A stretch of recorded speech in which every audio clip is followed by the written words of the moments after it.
আসসালামু আলাইকুম। ইজি পাঠশালার পক্ষ থেকে আমি তোমাদের সাথে আছি ডাক্তার মোহাম্মদ শাফায়েতুল্লাহ। আজকে আমরা আলোচনা করব চ্যাপ্টার 3 জিওলজির পরিপাকতন্ত্র ও শ্বসন অধ্যায়ের খুবই গুরুত্বপূর্ণ টপিকস পরিপাকতন্ত্রের বিভিন্ন অংশ নিয়ে। চলো আমরা বোর্ডে চলে যাই। তাহলে আমাদের পরিপাকতন্ত্রের বিভিন্ন অংশ, তাহলে প্রথমে যে প্রশ্নটা আমাদের চলে আসছে সেটা হচ্ছে পরিপাকটা কি, অ্যাকচুয়ালি পরিপাক কি এবং শোষণ কি। এই দুইটা কিন্তু পরিপাকতন্ত্রের সবথেকে গুরুত্বপূর্ণ টপিকস। তাহলে আমি যদি বলি যে পরিপাক, আমরা যে খাবার খাই, এই যে খাবার খেলাম সেটা কার্বোহাইড্রেট, সেটা প্রোটিন এবং সেটা ফ্যাট, যে খাবারটা আমরা খাই না কেন সেই খাবারটা আমাদের মুখ থেকে একদম পাকস্থলীর ভিতর হয়ে এটা ক্ষুদ্রান্ত এবং বৃহদান্তে যায়। এই যে ক্ষুদ্রান্ত এবং বৃহদান্তে যাচ্ছে এই খাবারটা কিন্তু পরিপাক হয়। পরিপাক বলতে জটিল যে খাদ্যগুলো আমরা খাই সেই খাদ্যগুলো সরল খাদ্যে পরিণত হয়। তাহলে সরল খাদ্যে পরিণত হলে এই খাবারগুলোকে পুনরায় আবার শোষিত হতে হয়ে ব্লাডে যেতে হয়, সেটা আবার শোষণের ভিতর। তো আমরা যখন অধ্যায় পড়ব তখন এগুলো সম্পর্কে ডিটেলস আমি তোমাদেরকে পড়াবো ইনশাল্লাহ। আর এখন আমরা এই ভিডিওতে আমরা শুধুমাত্র পরিপাকতন্ত্রের যে পার্টসগুলো আছে আমাদের এইটা সম্পর্কে আমরা জেনে নিই। চলো পরিপাকতন্ত্রের পার্টসগুলো আমরা একটা ছবি আঁকিয়ে ফেলি। তাহলে পরিপাকতন্ত্রের পার্টসের শুরুতে ধরি এইটা হচ্ছে জিহ্বা, টাংটা দিয়ে আমরা শুরু করলাম, এবং এটা হচ্ছে ওরাল ক্যাভিটি, এটাকে আমরা ধরলাম ওরাল ক্যাভিটি, এবং এটা হচ্ছে নোজ বা নাক, এটা হচ্ছে আমরা এটাকে ধরলাম নেজাল ক্যাভিটি বা নাসা গহ্বর, আর এটাকে আমরা বলেছি ওরাল ক্যাভিটি বা মৌখিক গহ্বর, যেটা মুখের গহ্বর। তাহলে নাসা গহ্বর এবং মৌখিক গহ্বরের ভিতরে আমরা কি করি, এখানেই থাকে আমাদের ঠোঁট। আচ্ছা, এইটা জিহ্বা, এইটাকে আমরা ওরাল ক্যাভিটি ধরছি। তাহলে এখন আমরা এই দুটো ঠোঁট ধরে এটা থুতনি ধরি। আচ্ছা, তাহলে আমরা একটা খাবার মুখ দিয়ে খাবো, মুখ দিয়ে খাবার পর সেটা হচ্ছে এই যে মৌখিক গহ্বর পথে এখান দিয়ে যাবে, এবং সেটি এই যে আমরা জিহ্বাটা দেখতে পাচ্ছি, আমরা অবশ্যই খাবার সময় জিহ্বাটা কিন্তু নাড়িয়ে নাড়িয়ে খাই। তারপর এখান থেকে আমাদের পরবর্তী যে ধাপটা আসবে, এই যে জিহ্বার এই স্থান থেকে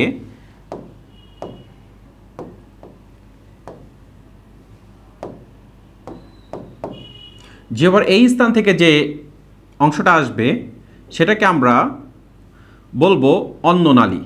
এই যে আমরা দেখতে পাচ্ছি এটা হচ্ছে অন্ননালী, এবং অন্ননালীর উপরে যে অংশটা আছে এই অংশটাকে আমরা বলছি গলবিল বা ফ্যারিংস, গলবিল।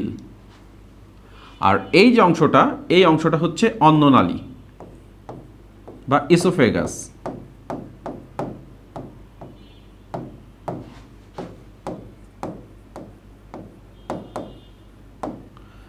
তাহলে আমরা যদি এই পয়েন্টগুলোকে প্রথমে যে অংশটুকু আসছে অংশটুকুকে একবারে সামারি করি, সেটা হচ্ছে যে নাসা গহ্বর ছিল উপরে, এবং এখান থেকে মৌখিক গহ্বর, এখান থেকে আমরা বলি এটা ওরাল ক্যাভিটি, ওরাল ক্যাভিটি বা মৌখিক গহ্বর বা মুখগহ্বর, মৌখিক গহ্বর। ওকে, আর এরপরে যে অংশটা এটা হচ্ছে গলবিল, গলবিলের ইংরেজি হচ্ছে ফ্যারিংস, PHARYNX। এই বানানটা কিন্তু একটু কঠিন, অবশ্যই তোমরা একটু মনোযোগ দিয়ে দেখবে। ফ্যারিংস, তারপরে হচ্ছে ফ্যারিংসের পরে আসছে ইসোফেগাস, ইসোফেগাসের পরে যে অংশটি আসবে সেটি হচ্ছে পাকস্থলী। ইসোফেগাসের পরে আমরা দেখতে পাচ্ছি পাকস্থলী বা স্টমাক।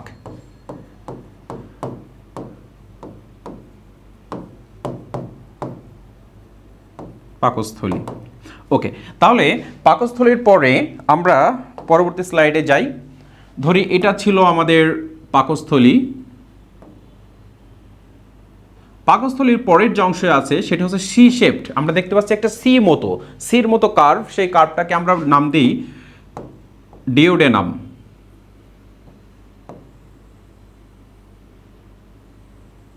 আচ্ছা, তাহলে এই ডিওডেনাম কিন্তু ক্ষুদ্রান্তের পার্টস।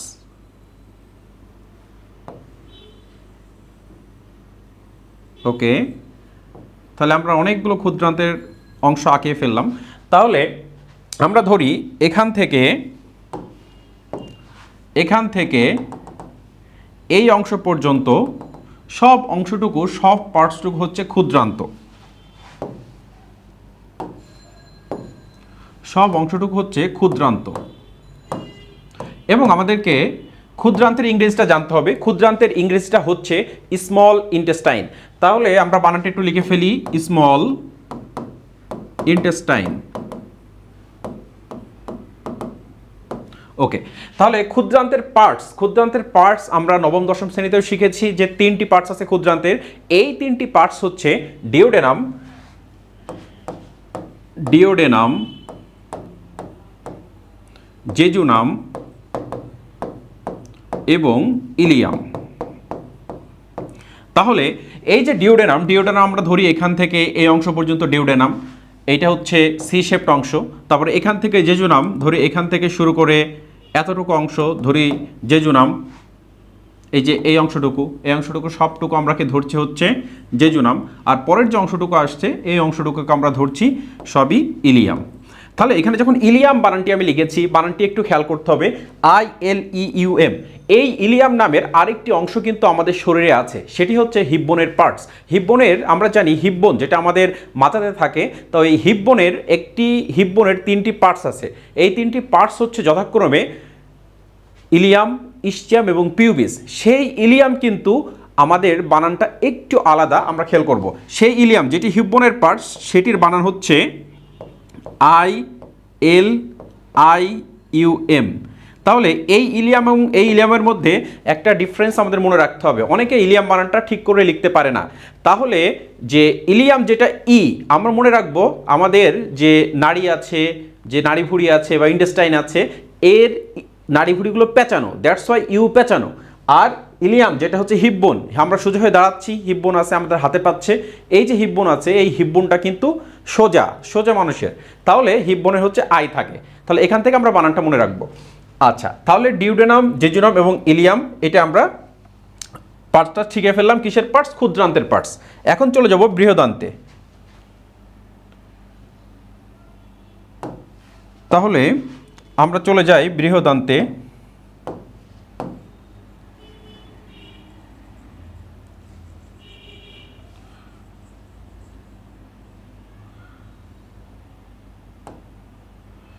ওকে, তাহলে এগুলো ছিল আমাদের ক্ষুদ্রান্ত, ডিওডেনাম, জেজুনাম এবং ইলিয়াম। এখন আমরা চলে যাব বৃহদান্তে। তাহলে ধরি বৃহদান্তের এইটা একটা পার্টস। আচ্ছা, আমি একটু কালারটা চেঞ্জ করে নিই।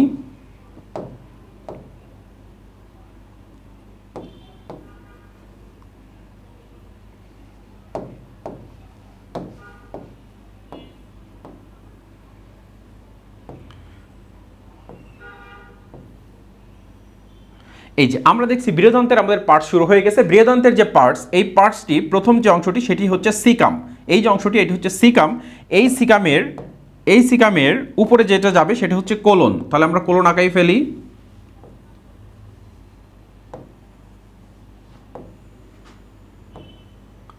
আমরা কোলন দেখতে পাচ্ছি।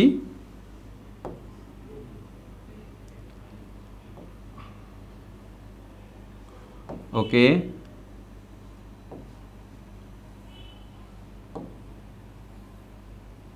ওকে, তাহলে আমরা এখানে বৃহদান্তের পার্টসগুলো আঁকিয়ে ফেলেছি। বৃহদান্তের ক্ষুদ্রান্তের মতো বৃহদান্তের পার্টস তো 3টি। বৃহদান্ত্র বা লার্জ ইন্টেস্টাইন,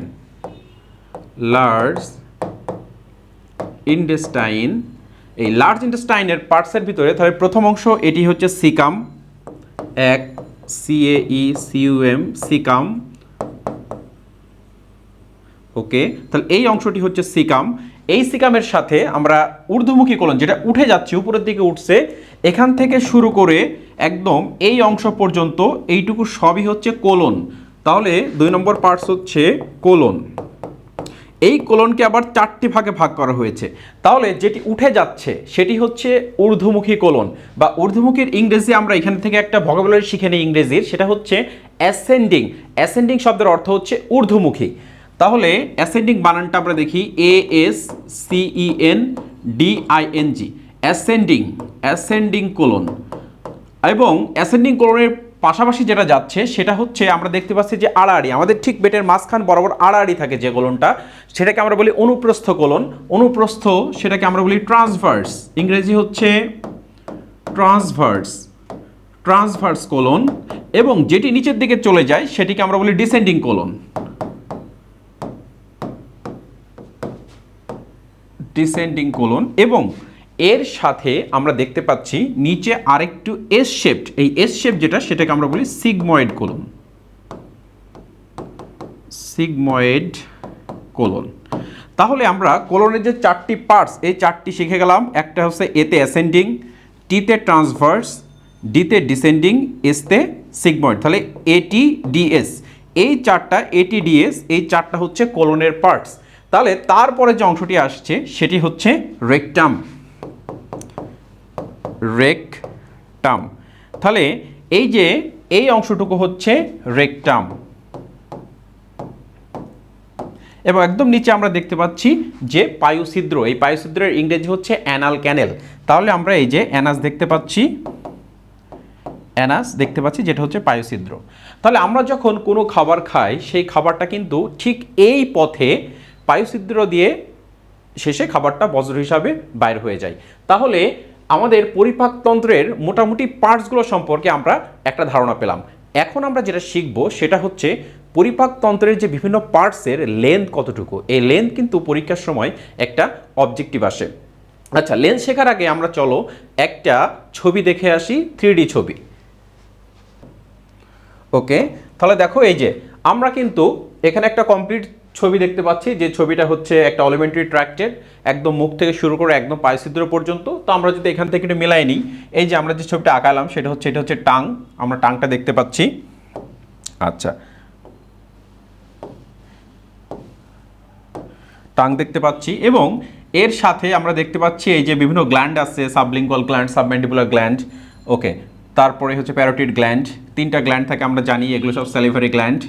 ওকে, তার সাথে সাথে এই যে এখান থেকে চলে আসছে ট্রাকেটা দেখা যাচ্ছে, 2 লাংসে চলে গেছে, তার পিছন দিয়ে ঠিক চলে যাচ্ছে যে অংশটি সেটি হচ্ছে এই যে ইসোফেগাস। ইসোফেগাসের আমরা জানি ইসোফেগাস মানে হচ্ছে খাদ্যনালী বা অন্ননালী। আচ্ছা, এবং ফ্যারিংস, এই যে এই অংশ যে অংশটি আমরা দেখতে পাচ্ছি সেটা কিন্তু ফ্যারিংস। এই যে ওরোফ্যারিংস দেখা যাচ্ছে, ল্যারিঙ্গোফ্যারিংস দেখা যাচ্ছে, নেজোফ্যারিংস আসছে। তো আমরা ফ্যারিংসের প্রকারভেদ আমরা ইনশাল্লাহ পরবর্তীতে শিখব। এর সাথে সাথে এই যে ইসোফেগাসের পরে যে অংশটি আসছে সেটি হচ্ছে স্টমাক বা পাকস্থলী, আমরা স্টমাকটি দেখলাম। স্টমাকের সাথে চলে এসছে যেটি, সেটি হচ্ছে ডিওডেনাম, এই যে ক্ষুদ্রান্তের পার্ট শুরু, সি শেপ ডিওডেনাম, এটি ক্লিয়ারলি দেখা যাচ্ছে না। ডিওডেনামের পরে যেটি সেটি হচ্ছে জেজুনাম, আমরা দেখতে পাচ্ছি জেজুনাম। জেজুনামের ফলে দেখো সেটা হচ্ছে এই যে এখান থেকে এই যে এর ভিতরেই এই যে নিচের যে পার্টটি আছে সেটি হচ্ছে ইলিয়াম। এবং ইলিয়ামের পরে এই যে অংশটি এটি হচ্ছে সিকাম। সিকামের সাথে একটা এক্সট্রা জিনিস আছে সেটি হচ্ছে অ্যাপেন্ডিক্স। আমরা সবাই জানি অ্যাপেন্ডিক্স কিন্তু যখন অ্যাপেন্ডিসাইটিস হয় তখন এই অ্যাপেন্ডিক্সটি কেটে ফেলতে হয়। আচ্ছা, তাহলে এই যে অ্যাপেন্ডিক্স, এর সাথে সিকামের পরে এই যে অ্যাসেন্ডিং কোলন, তারপরে ট্রান্সভার্স কোলন, তারপর হচ্ছে descending colon and sigmoid colon, then rectum. তাহলে এই পার্টসগুলো সম্পর্কে আমাদের একটা ক্লিয়ার কনসেপ্ট কিন্তু হয়ে গেল। আশা করি তোমরা এটি অবশ্যই বাসায় ছবিটি নিজে হাতে প্র্যাকটিস করবে একবার, তাহলে তোমাদের কাছে এই টপিকসটি খুবই সহজতর এবং খুবই ইজি মনে হবে। আচ্ছা, তাহলে এখন আমি যেটা বলেছিলাম তোমাদের, আমরা সেখানে চলে যাই। সেটা হচ্ছে লেন্থ কতটুকু, কার লেন্থ কতটুকু সেটা আমাদেরকে অবশ্যই জানতে হবে। ওকে, তাহলে আমরা একটু হেডিং দিই লেন্থ। আচ্ছা, লেন্থ থেকে যেহেতু অবজেক্টিভ পড়ে তাহলে লেন্থগুলোর ভিতরে যে একটা প্রশ্ন কমন সেটা হচ্ছে 25 সেন্টিমিটার লেন্থ কোন কোন অঙ্গাণুর বা কোন কোন অর্গানের, এটা পরীক্ষার সময় আসে। তাহলে আমরা প্রথম থেকে যদি বলি যে ইসোফেগাস বা খাদ্যনালী,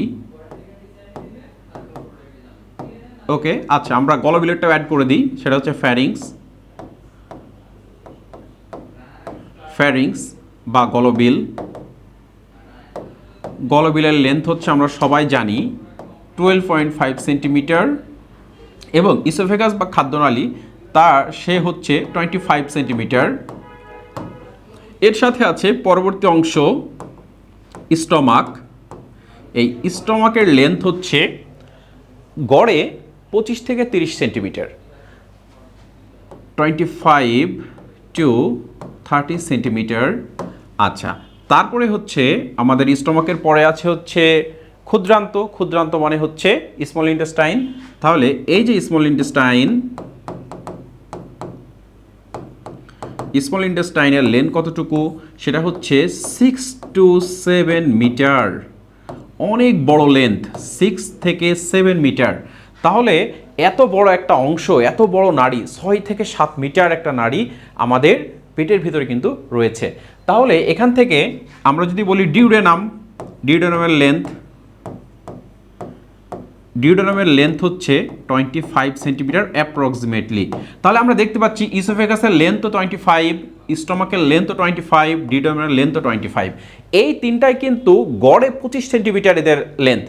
আমাদের শরীরে আরেকটি পার্টস আছে আরেকটা অর্গান আছে যার লেন্থ কিন্তু 25 সেন্টিমিটার, সেটি হচ্ছে ইউরেটার। তাহলে আমরা এটা সাইডে, বাইরের টপিকস আমরা একটু সাইডে লিখে ফেলি যে ইউরেটার হচ্ছে 25 সেন্টিমিটার। ওকে, তাহলে ডিউডেনামের পর আছে জেজুনামের লেন্থ হচ্ছে আমরা জানি 2.5 সেন্টিমিটার এবং ইলিয়ামের লেন্থ হচ্ছে 3.5 সেন্টিমিটার। সো আমরা দেখতে পাচ্ছি এখানে 2.5, 3.5, 6, 25, সো সুতরাং 6 থেকে 7 মিটারের ভিতর এদের লেন্থ। এবং এরপরে হচ্ছে large ইন্টেস্টাইনের length,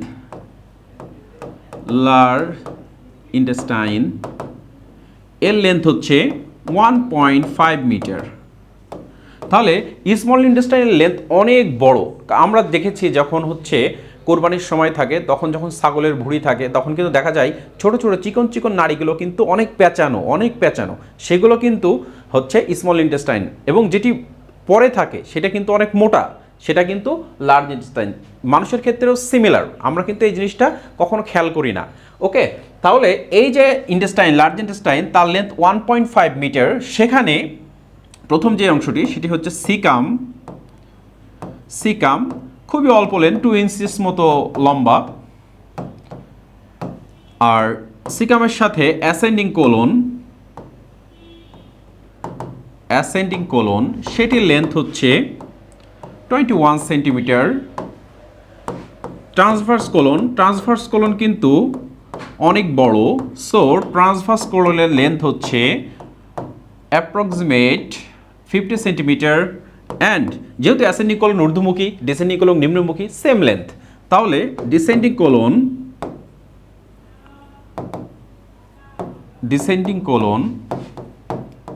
21 centimetre and sigmoid কোলনের লেন্থ হচ্ছে 38 সেন্টিমিটার। ওকে, তাহলে এবং লাস্ট রেকটামের লেন্থ হচ্ছে 12 টু 15 সেন্টিমিটার। তাহলে এই যে এতগুলো অঙ্গাণুর লেন্থ থেকে একটা অবজেক্টিভ কিন্তু আসতে পারে। তাহলে যে অবজেক্টিভগুলো সব থেকে বেশি ইম্পর্টেন্ট এখান থেকে, এইগুলো আমাদেরকে মনে রাখতেই হবে। সেটা হচ্ছে রেকটামের লেন্থ কত এইটা, তারপরে লার্জ ইন্টেস্টাইনের লেন্থ কত এটা আমাদেরকে জানতে হবে। তারপর এখানে আমাদের স্মল ইন্টেস্টাইনের লেন্থ সম্পর্কে জানতে হবে। আর এই যে ইসোফেগাস, স্টমাক এবং ডিওডেনাম আর ইউরেটার, এই চারটা 1, 2, 3, 4 এই চারটা লেন্থ সম্পর্কে জানতে হবে। তাহলে আমাদের এই যে পৌষ্টিক তন্ত্রের ভিতরে পৌষ্টিক নালীগুলো যেটা আছে, এই পৌষ্টিক নালীগুলো সম্পর্কে তোমাদের একটা ক্লিয়ার ধারণা দিতে পেরেছি বলে আমি মনে করছি। ইনশাল্লাহ তোমরা এইটি অবশ্যই প্র্যাকটিস করবে এবং এটিকে এমনভাবে পড়বে যাতে এই জিনিসটা তোমার কাছে পরবর্তীতে আর দেখা না লাগে। তোমরা ভালো থাকো, সুস্থ থাকো। তোমাদের সাথে পরবর্তী ক্লাসে আবার ইনশাল্লাহ দেখা হবে। আসসালামু আলাইকুম।